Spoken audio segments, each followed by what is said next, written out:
बिस्मिल्लाहिर्रहमानिर्रहीम अल्लाहुम्मा सल्लि अला मुहम्मद व आले मोहम्मद। आप देख रहे हैं सरताज हुसैन न्यूज़ ब्लॉग में हूँ सरताज।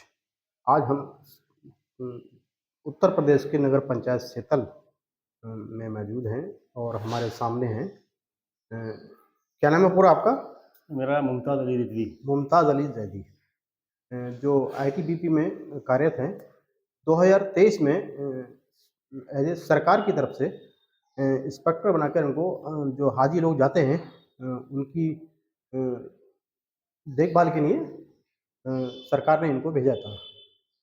तो हम इन्हीं से ही जानते हैं अपना पूरा नाम बताते हुए आप कब आपकी पोस्टिंग हुई थी इसमें आईटीबीपी में? बिस्मिल्लाहिर्रहमानिर्रहीम। मैं 10/11/1999 को एज ए कांस्टेबल आईटीबीपी के पद पर पदोन्नत हुआ था और उसके बाद 2010 में अपना डिपार्टमेंटली टेस्ट देकर कमीशन फाइट कर कर एसआई के पद पर हुआ और 2014 से अब तक मैं इंस्पेक्टर के पद पर तैनात हूँ। अ, आपको हाजियों के साथ 2023 में कब भेजा था? कौन सी ड्यूटी?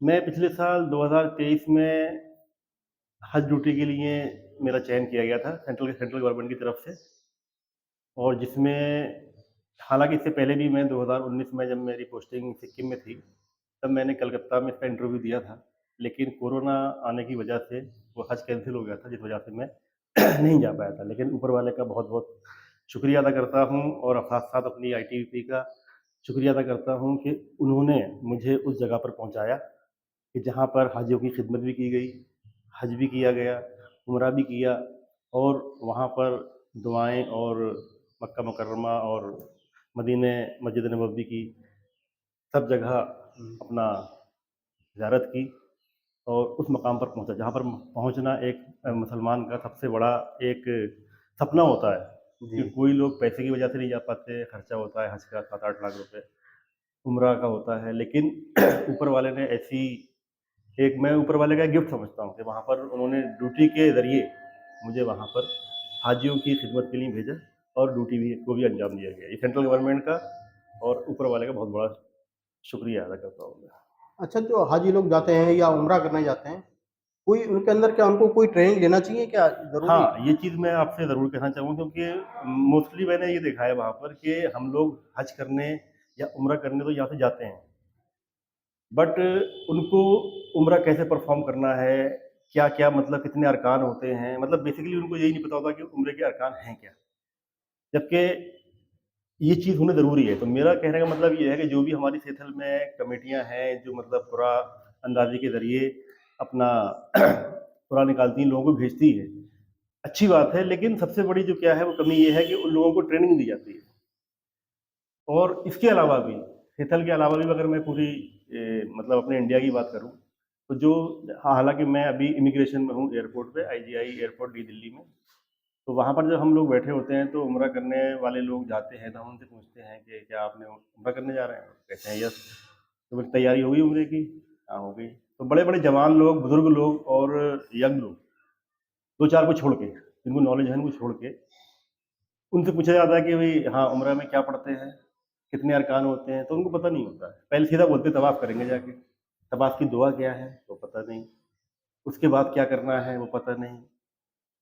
मतलब इस टाइप की नॉलेज होना ज़रूरी है। तो मेरा कहने का मतलब ये है कि जो भी मतलब उम्रा करने या हज करने जा रहा है तो उसको 10 या 15 दिन की यहाँ पर ट्रेनिंग दी जाए और उसको तैयारी कराई जाए, तब जाके एक अच्छा उम्रा एक दिल से सैटिस्फैक्शन होती है कि हाँ, मैंने सब काम सही किया। अब पीछे-पीछे मौलाना के पीछे चलना, मौलाना भीड़ होती है वहाँ पर, मौलाना क्या पढ़ रहे हैं, पीछे वालों को आवाज़ आ रही है, नहीं आ रही है, तो पता नहीं चलता है।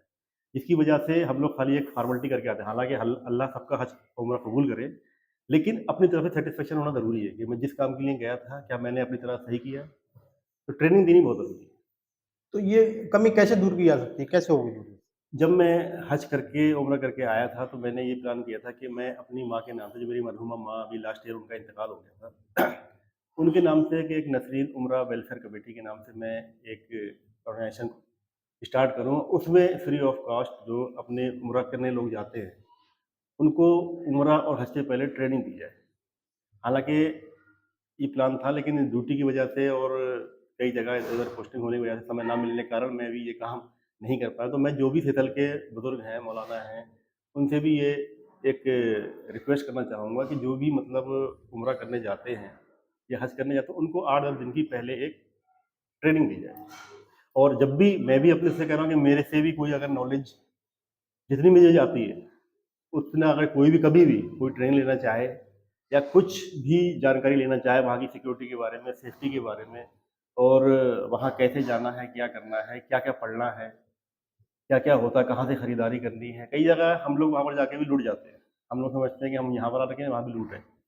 जो चीज़ हमें यहाँ पर 150 की मिल जाती है, वो हम वहाँ से 300 रुपए की लेके आते हैं। तीसरा है वहाँ पर सेफ्टी एंड सिक्योरिटी अफेयर। कई बार वहाँ पर ऐसे केस हुए हैं, जो हम लोगों ने अपनी सिक्योरिटी के दौरान देखा वहाँ पर, कि नए-नए जो शादी करके लोग आते हैं वहाँ पर, पहला वो उम्रा करने या आते हैं या हज करने आते हैं।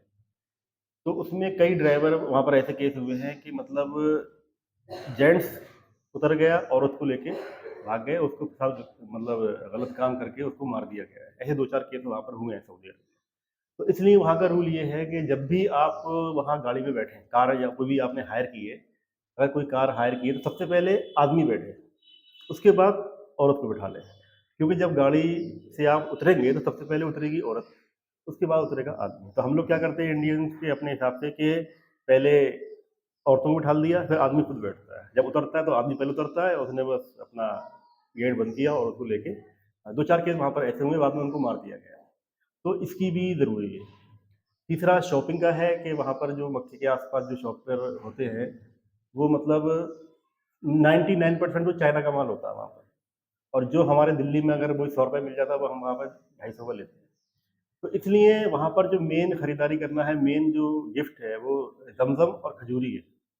उसके अलावा अगर जानामाज़ खरीदनी है तो मदीना में जाके जो वहाँ पर बनती हैं, मदीने की बनती है, वो जानामाज़ खरीदना ज़रूर ठीक है, या फिर जो बाहर से आती हैं।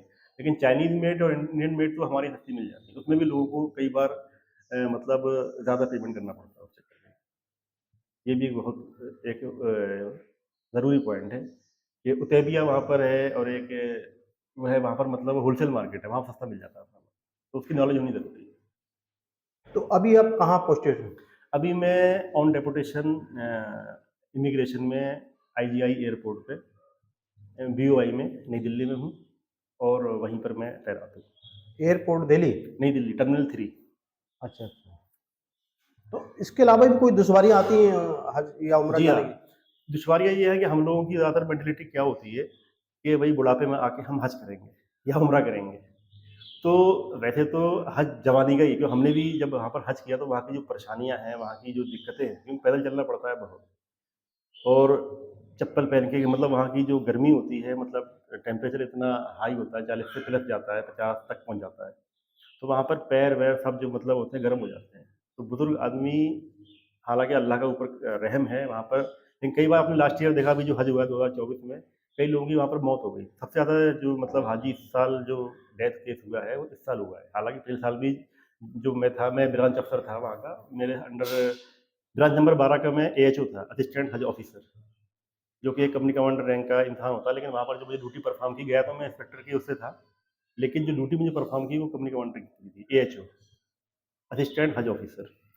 तो वहाँ पर मेरे अंदर अंडर जो 35 होटल थे, उसके अंदर जितने भी हाजियों ने रुकना है, उनका जो मैनेजमेंट है, उसको देखना है हाजियों के आने से पहले, और जितने कितने हाजी आए और कितने हाजी गए, उनकी पूरी रिपोर्ट तैयार करनी होती थी। तो वहाँ पर जो डेथ केस हुए, हमने कई बार ये भी देखा कि मतलब बुजुर्ग हैं, चल नहीं पा रहे, और उनके बच्चों ने उनको हज के लिए भेज दिया है। अब आप ये बताएं कि जब वो चल नहीं पा रहे, उठ नहीं पा, संभल के चल नहीं पा रहे हैं, वो क्या हज करेंगे बेचारे।